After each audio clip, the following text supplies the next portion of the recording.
हरे कृष्ण कृष्ण कृष्ण हरे हरे, हरे राम राम राम हरि हरि। हरि ओम तत्सत। सत्यम शिवम सुंदरम। ओम नमः शिवाय। जय श्री राम जी की जय हो। श्री राम चरित्रमानस अयोध्या कांड। ओम हरि कृष्णाय नमः। हरे कृष्ण कृष्ण कृष्ण हरे हरे, हरे राम राम राम हरि हरे। श्री रघुनाथ जी और सुमंत का यह संवाद सुनकर निषाद राज कुटुंबियों सहित व्याकुल हो गया। फिर लक्ष्मण जी ने कुछ कड़वी बात कही। प्रभु श्री रामचंद्र जी ने उसे बहुत ही अनुचित जानकर उनको मना किया। श्री रामचंद्र जी ने सकुचाकर अपनी सौगंध दिलाकर सुमंत जी से कहा कि आप जाकर लक्ष्मण का यह संदेश ना कहिएगा। सुमंत ने फिर राजा का संदेश कहा कि सीता वन के कलेश ना सह सकेगी, अतएव जिस तरह सीता अयोध्या को लौट आवे तुमको और श्री रामचंद्र को वही उपाय करना चाहिए, नहीं तो मैं बिल्कुल ही बिना सहारे का होकर वैसे ही नहीं जीऊंगा जैसे बिना जल के मछली नहीं जीती। सीता जी के मायके, पिता के घर और ससुराल में सब सुख है। जब तक यह व्यक्ति दूर नहीं होती तब तक वे जब जहाँ जी चाहे वहीं सुख से रहेंगी। राजा ने जिस दीनता और प्रेम से विनती की है वह दीनता और प्रेम कहा नहीं जा सकता। कृपा निधान श्री रामचंद्र जी ने पिता का संदेश सुनकर सीता जी को करोड़ों अनेकों प्रकार से सीख दी। उन्होंने कहा, जो तुम घर लौट जाओ तो सास ससुर गुरु प्रियजन एवं कुटुंबी सबकी चिंता मिट जाए। पति के वचन सुनकर जानकी जी कहती हैं, हे प्राणपति, हे परम स्नेही, सुनिए। हे प्रभु, आप करुणामय और परम ज्ञानी हैं, कृपा करके विचार तो कीजिए। शरीर को छोड़कर छाया अलग कैसे रोकी जा सकती है? सूर्य की प्रभा सूर्य को छोड़कर कहाँ जा सकती है और चांदनी चंद्रमा को त्याग कर कहाँ जा सकती है? इस प्रकार पति को प्रेममयी विनती सुनाकर सीता जी मंत्री से सुहावनी वाणी कहने लगी, आप मेरे पिताजी और ससुर जी के समान मेरा हित करने वाले हैं। आपको मैं बदले में उत्तर देती हूँ। यह बहुत ही अनुचित है, किंतु हे तात, मैं आर्त होकर ही आपके सम्मुख हुई हूँ। आप बुरा ना मानिएगा। आर्यपुत्र स्वामी के चरण कमलों के बिना जगत में जहाँ तक नाते हैं सभी मेरे लिए व्यर्थ हैं। मैंने पिताजी के ऐश्वर्य की छटा देखी है, जिनके चरण रखने की चौकी से सर्व शिरोमणि राजाओं के मुकुट मिलते हैं, अर्थात बड़े बड़े राजा जिनके चरणों में प्रणाम करते हैं। ऐसे पिता का घर भी, जो सब प्रकार के सुखों का भंडार है, पति के बिना मेरे मन को भूल कर भी नहीं भाता।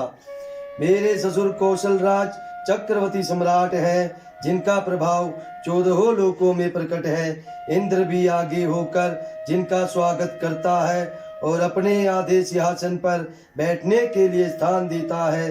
ऐसे ऐश्वर्य और प्रभावशाली ससुर, उनकी राजधानी अयोध्या का निवास, प्रिया कुटुंबी भी और माता के समान व सासुए, ये कोई भी श्री रघुनाथ जी के चरण कमलों की रज के बिना मुझे स्वप्न में भी सुखदायक नहीं लगती।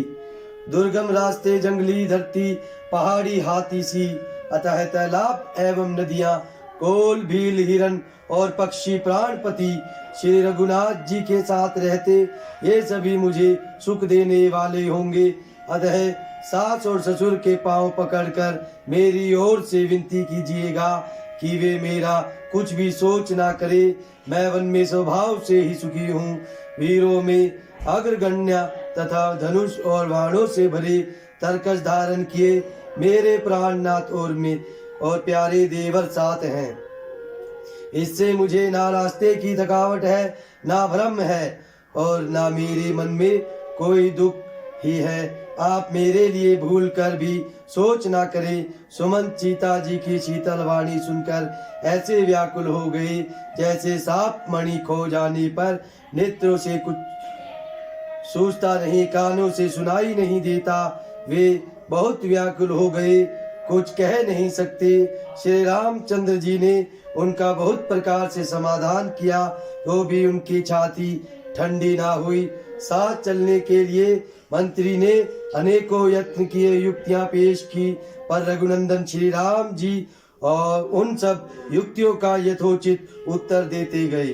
श्री राम जी की आज्ञा मेरी मेटी नहीं जा सकती। कर्म की गति कठिन है, उस पर कुछ भी वश नहीं चलता। श्री राम लक्ष्मण और सीता जी के चरणों में सिर नवाकर सुमंत इस तरह लौटे जैसे कोई व्यापारी अपना मूलधन पूंजी गवाकर लौटे। सुमंत ने रथ को हाका। घोड़े श्री रामचंद्र जी की ओर देख देख कर हिनहिनाते हैं। यह देखकर निषाद लोग विषाद के वश होकर सिर धुन धुन कर पीट पीट कर पछताते हैं। जिनके वियोग में पशु इस प्रकार व्याकुल है, उनके वियोग में प्रजा, माता और पिता कैसे जीते रहेंगे। श्री रामचंद्र जी ने जबरदस्ती सुमंत को लौटाया। तब आप गंगा जी के तीर पर आए। श्री राम ने केवट से नाव मांगी, पर वह लाता नहीं। वह कहने लगा, मैंने तुम्हारा मर्म भेद जान लिया। तुम्हारे चरण कमलों की धूल के लिए सब लोग कहते हैं कि वह मनुष्य बना देने वाली कोई जड़ी है, जिसके छूते ही पत्थर की शिला सुंदरी स्त्री हो गई। मेरी नाव को काट की है, काट पत्थर से कठोर तो होता नहीं। मेरी नाव भी मुनि की स्त्री हो गई जाएगी, और इस प्रकार मेरी नाव उड़ जाएगी। मैं लौट जाऊंगा, अथवा रास्ता रुक जाएगा, जिससे आप पार ना हो सकेंगे, और मेरी रोजी मारी जाएगी। मेरी कमाने खाने की राह ही मारी जाएगी। मैं तो इसी नाव से सारे परिवार का पालन पोषण करता हूँ, दूसरा कोई धंधा नहीं जानता। हे प्रभु, यदि तुम अवश्य ही पार जाना चाहते हो तो मुझे पहले अपने चरण कमल पखारने धो लेने के लिए कह दो। हे नाथ, मैं चरण कमल धोकर आप लोगों को नाव पर चढ़ा लूंगा।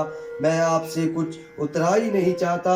हे राम, मुझे आपकी दुहाई और दशरथ जी की सौगंध है, मैं सब सच सच कहता हूँ।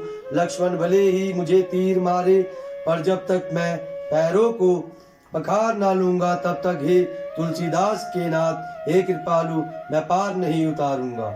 हरे कृष्ण कृष्ण कृष्ण हरे हरे, हरे राम राम राम हरे हरे, हरे कृष्ण कृष्ण कृष्ण हरे हरे, हरे राम राम राम हरे हरे। ओम हरे विष्णु नारायण नमः, ओम नमः शिवाय, ओम हरे ब्रह्माण्डाय नमः, ओम नमः नारायणाय, ओम नमः भागवत वासुदेवाय, सत्यम शिवम सुंदरम। ओम हरे कृष्णाय नमः, हरे कृष्ण कृष्ण कृष्ण हरे हरे, हरे राम राम राम हरे हरे।